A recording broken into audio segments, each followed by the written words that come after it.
RCB చాలా కష్టపడి మొత్తానికి ఫైనల్లీ ఎప్పుడు వస్తుందా ఎదురు చూస్తే లాస్ట్ సీజన్లో ఆర్సీబీ కొట్టేసింది. ఈసారి కప్ నమ్మదే అని ఈసారిగా గర్వంగా చెప్పుకున్నారు. సో ఆర్సీబీకి సంబంధించి మా వాళ్ళు చేసిన మేము కొంచెం నాకే నవ్వొస్తుందండి. వాళ్ళు చేసిన మేము ఏంటంటే వాళ్ళని చూసి మిగతా టీం వాళ్ళు అంటున్నారు, అన్న మీరు కప్పు కొట్టిరుగా అంటే మళ్ళీ ఆడుతున్నారా మీరు? సరిపోయింది మీకు ఒకసారి అన్నట్టు. అంటే కాదు, అదొక్కటే లక్ష్యంగా మీరు ఎప్పటి నుంచో ఉన్నారు కదా, ఇక అయిపోయింది, మీరు రిలాక్స్ అయిపోతున్నారు, అసలు మీరు ఇక ఐపీఎలే ఆడరేమో నెక్స్ట్ అంటే అఫ్ కోర్స్ ఇప్పుడు నువ్వన్నమాట దగ్గరగా సో ఆడరేమో అనుకుంటున్నామని జర ఫన్ గా అది పెట్టారు. సో ఆర్సీబీ గురించి ఏంటి సార్ ఒపీనియన్? ఆర్సీబీ కప్పు కొట్టగానే అయిపోలేదు. యాక్చువల్గా ఏంటంటే కప్పు కొట్టిన తర్వాత ఇంకా మరింత కాన్ఫిడెన్స్ వస్తుంది. ఇండియన్ టీం చూడండి, ఇండియన్ టీం 2024లో మనం T20 వరల్డ్ కప్ గెలిచాం. తర్వాత we have been winnowing everything. Champions trophy కావచ్చు, ఏషియా కప్ కావచ్చు, మళ్ళీ T20 world cup, we have been winnowing everything.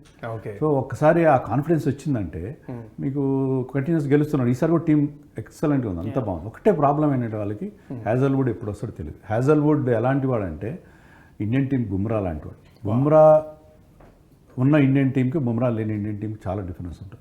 So similar thing with Hazlewood. And Yash Dayal కూడా చాలా కీ రోల్ ప్లే చేస్తాడు. Left arm variety ఇస్తాడు, అతను కూడా మిస్ అవుతాడు. సో ఆ రెండు లోట్లు మినహాయిస్ బ్యాటింగ్ తెలిసి పూర్తిగా రూల్ అవుట్ అనుకుంటా. ఎప్పుడన్నా రావచ్చు, ఎప్పుడు వస్తాడని ఎవరికి తెలియదు. బట్ ఇతని విషయంలో యష్ దయాల్ విషయంలో మరి సో బౌలింగ్లో వాళ్ళకి మళ్ళీ Krunal Pandya, Shreyas Sharma last time they did magic. Actually magic, absolute magic. మళ్ళీ అది వాళ్ళు రెప్లికేట్ చేయగలుగుతారు, అదే మళ్ళీ మ్యాజిక్ అందించగలుగుతారు, అది చెప్పలేము. సో ఐ థింక్ బ్యాటింగ్ అయితే సూపర్ బ్యాటింగ్ ఉంది. ఈవెన్ సాల్ట్ ఫామ్లో లేడనుకుంటే సాల్ట్ ప్లేస్లో బెతల్ ఆడించుకోవచ్చు. సో వాళ్ళకి ఆప్షన్స్ ఉన్నాయి. ఇప్పుడు వాళ్ళ కెప్టెన్ ఫామ్లో లేడు, కెప్టెన్ పక్కన పెట్టి వెంకటేష్ అయ్యర్ని ఆడించుకోవచ్చు. అంత Venkatesh Iyer will not fit in to the 11. 7 కోట్లు పెట్టి తీసుకున్నారు. వెంకటేష్ అయ్యర్ని టీంలో పెట్టుకునే పరిస్థితి లేదు. ఐ థింక్ కెప్టెన్ ని పక్కన పెట్టి ఆయన తీసుకొచ్చి హాయిగా చెప్తున్నాడు.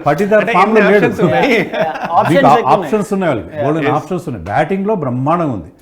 I cannot say the same thing. Mangesh Yadav అని ఒక లెఫ్ట్ ఆర్మ్ పేసర్ ఉన్నాడు, చాలా పెద్ద 5 కోట్లు పెట్టి తీసుకున్నారు. Can he be a proper replacement for Yash Dayal అని చూడాలి. ఎందుకంటే దినేష్ కార్తిక్ కూడా వాళ్ళ ప్రీ ఆక్షన్ లో ఖచ్చితంగా నాకు కావాల్సిందే, మంగేష్ కావాల్సిందే అన్నట్టు కూర్చున్నాడు. But RCB looking extraordinary. Last 3 seasons చూడండి, మెన్స్ టీమ్ గెలిచింది, ఉమెన్స్ టీమ్ గెలిచింది, మళ్ళీ వీళ్ళు గెలిచారు. టీం చూస్తే చాలా స్ట్రాంగ్ ఉంది. వాళ్ళకి అంతకుముందు ప్లాన్ మిస్ అవుతుండే. వాళ్ళు చూడండి, అంతకుముందు ఎప్పుడు చూసినా కూడా ఒక్క ప్లేయర్ సెంట్రిక్గానే పోతుండే. విరాట్ కోహ్లీ, లేకుంటే ఏబీ డివిలియర్స్, లేకుంటే క్రిస్ గేల్, వాళ్ళు ఎప్పుడు బౌలింగ్ స్ట్రాంగ్ లేకుండే. బట్ లాస్ట్ సీజన్ లో చూస్తే bowling strong. Bhuvneshwar Kumar, Sun Risers 9 మంది man of the match, 9 players almost team లో ప్రతి ఒక్కరు మ్యాన్ ఆఫ్ ది మ్యాచ్ వచ్చినట్లే. సో అది ఒక టీమ్ గేమ్ గా ఎంత బాగా డెవలప్ చేస్తున్నారు, అదే దాని ఎగ్జాంపుల్. మనకు మొన్న వరల్డ్ కప్ లో కూడా ఫస్ట్ 5 మ్యాచెస్లలో మన ఇండియా నుంచి 4 different players man of the match. So ఒక్కొక్క మ్యాచ్ లో పర్ఫామ్ చేసినప్పుడు ఆటోమేటిక్ గా టీమ్ కి కావాల్సిన విక్టరీస్ వస్తూనే ఉంటాయి. సో ఫుల్ టీమ్ గా ఇప్పుడు పిక్ అయింది. ఇంకా ఒకప్పుడన్నా కొంచెం అది లేదు ఇది లేదు అని మాట్లాడుతుంటాం, కానీ ఇప్పుడైతే ఫుల్ టీమ్. సో మీరు జారన్నట్టు దానికి ఒపీనియన్కి అంటే అంగీకరిస్తారా? రిలాక్స్ ఏం గారు ఇక గెలిచేసాంలే అనే ఒక ఉదాసీనత ఏమన్నా వాళ్ళ దగ్గర ఏమన్నా? అట్లా ఏముండదు. చూడండి, వాళ్ళు టీంని అమ్ముకున్నారు. వాళ్ళ టీం 16,000 కోట్లకు పోయింది. 16,000 కోట్లు Aditya Birla group, times of India, ఇంకా వేరే వాళ్ళు 4 కలిసి తీసుకున్నారు. ఇంకా రిలాక్సేషన్ ఎక్కువ. కొత్త ఓనర్స్ వచ్చారు కాబట్టి ఇంకా నెక్స్ట్ సీజన్, ఇంకా ఈ సీజన్ నుంచి ఇంకా ఎక్కువ జోష్ కూడా ఉంటుంది. విరాట్ కోహ్లీ మాత్రం I think Virat Kohli is one of the players continuous గా 3 సీజన్లు 600+ రన్స్ కొట్టిండ్రు ఐపీఎల్ లో. సో అట్లాంటి ప్లేయర్ ఉన్నాక ఇంకా ఆర్సీబీ ఎక్కడ రిలాక్స్ అవుతుంది? విరాట్ కోహ్లీ ఉన్నాక రిలాక్స్ అవుతుంది. 500 runs bank, Virat Kohli 500 runs ఎక్కడికి పో.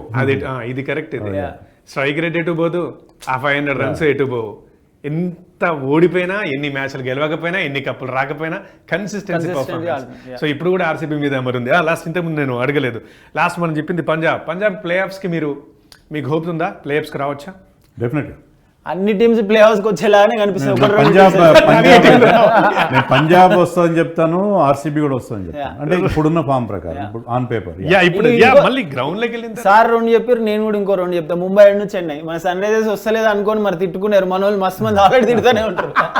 స్టార్ట్ అయింది ఇప్పుడు ఆల్రెడీ. రాకేష్ నేనైతే చెన్నై చెప్పను. చెన్నైకి ప్రాబ్లమ్స్, కొత్త కుర్రాళ్ళు ఎలా ఆడతారో మనకు తెలియదు. చెన్నై కూడా బౌలింగ్ లో problem. I will go with Delhi. SRH అన్ని వచ్చేలానే కనిపిస్తున్నాయి సార్ చూస్తుంటే. Mumbai of course, Mumbai very strong.